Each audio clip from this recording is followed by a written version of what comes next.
আসসালামু আলাইকুম everyone, welcome to Rupa's cooking BD. আশা করি আপনারা সবাই অনেক ভালো আছেন। যেহেতু ঠান্ডা ঠান্ডা শীতকাল চলছে, তাই আমরা চলে আসলাম গরম গরম পিঠা রেসিপি নিয়ে। আজকে আমরা তৈরি করব পাটিসাপটা পিঠা। তো চলুন উইদাউট এনি ফার্দার ডিলে রেসিপিটি দেখে নেওয়া যাক।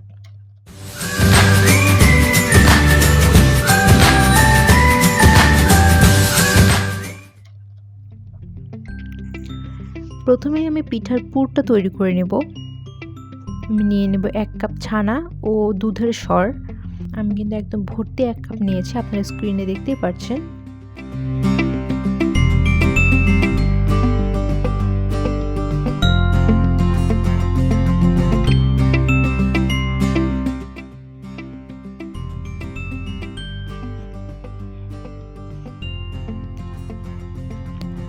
আর দিয়ে দিব 1/3 কাপ নারকেল কুড়ানো।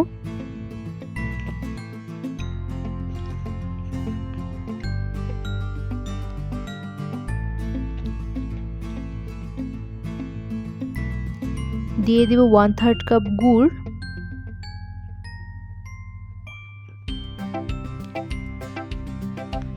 এই পিঠার পুরটায় কিন্তু আমি কোনো রকম এলাচ দারচিনি ইউজ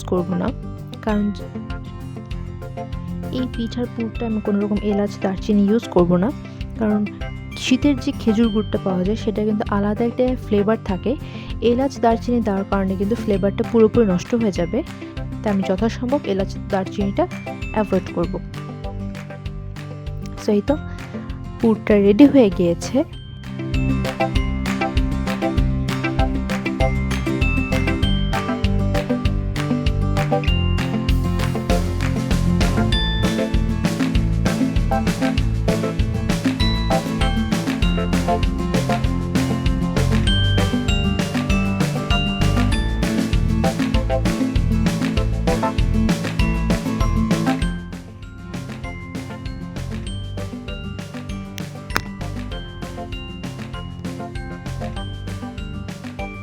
এখন আমি আটার কাইটা তৈরি করে নিব।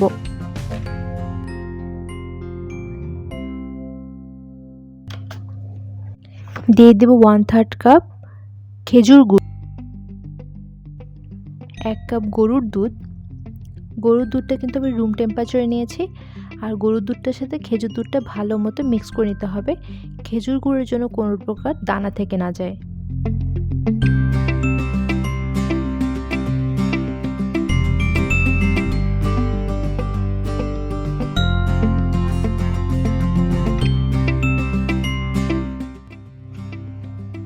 দিয়ে দেব 1.5 কাপ চালের গুঁড়া।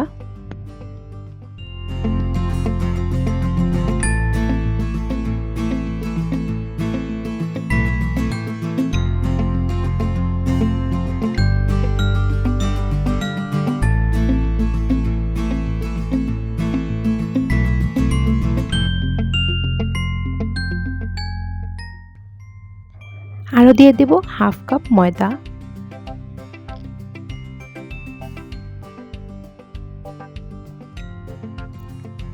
একটা ডিমও দিয়ে দিব।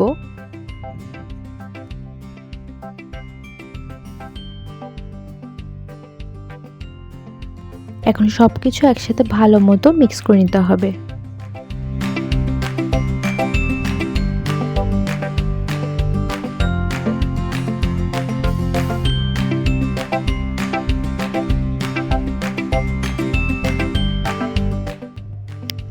ব্যাটারটা অনেক বেশি ঘন হওয়ার কারণে আমি আরও 1/2 কাপ দুধ অ্যাড করে দেব।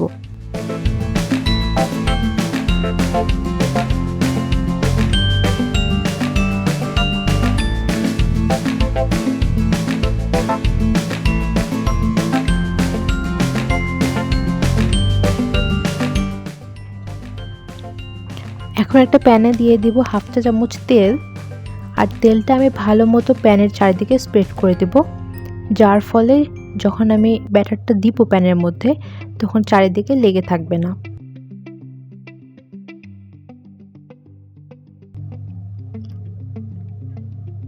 তো এই তো আমি ব্যাটারটা দিয়ে দিলাম, দেখতেই পাচ্ছেন কি সুন্দর একদম চাঁদের মতো গোল হয়ে গিয়েছে।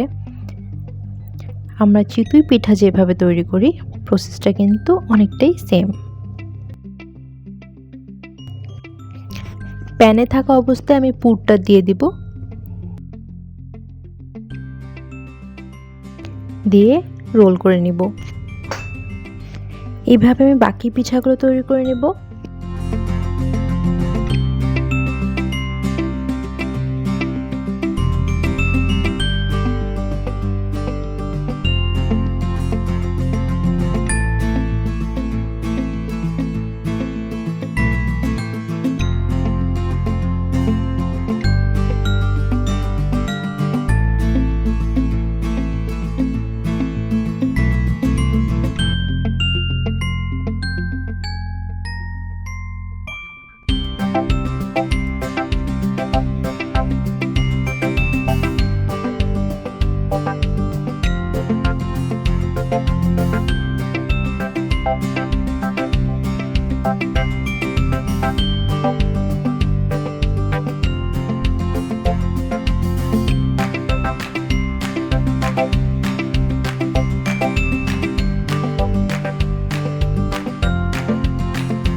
সো এই তো আপনারা দেখতেই পাচ্ছেন পিঠাগুলো বানানো শেষ হয়ে গিয়েছে।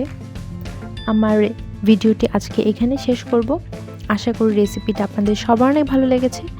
রেসিপিটি ভালো লেগে থাকলে please like, comment, share and subscribe করবেন। আরও নতুন নতুন রেসিপি পাওয়ার জন্য পাশে থাকা বেল আইকনটিতে প্রেস করবেন। টিল দেন, আল্লাহ হাফেজ।